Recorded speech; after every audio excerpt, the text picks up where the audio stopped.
Hello everyone, welcome back to another video on how to fix online. In today's video, I am going to show you how to fix login problems with TD EasyWeb account. If you are having trouble logging into your account, here are some fixes you can try.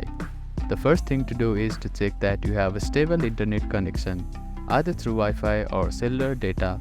Then try logging in again. Also make sure that you are typing your information correctly. The second step is to clear your browser cache and cookies. Sometimes stored data in your browser can cause login issues.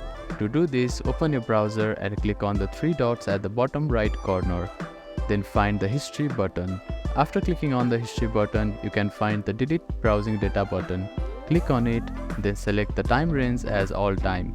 Now click on Delete Browsing Data and confirm it once again. After that, your browser cache and cookies will be cleared. Then simply try logging in again.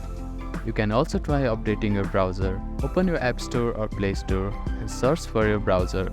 Check if there are any updates available for the application. You will see an update button. Tap on it to download the latest version of it. If the issue still persists, try accessing the login page using a different web browser or device. I hope these fixes helped you to get logged into your account. If none of the above steps resolve the issue, reach out to the TD EasyWeb customer support for assistance. They may be able to provide further troubleshooting steps and help you solve your problem. If you have any questions, please let me know in the comments below. Do not forget to like and subscribe for more helpful tips and tutorials. Thank you for watching.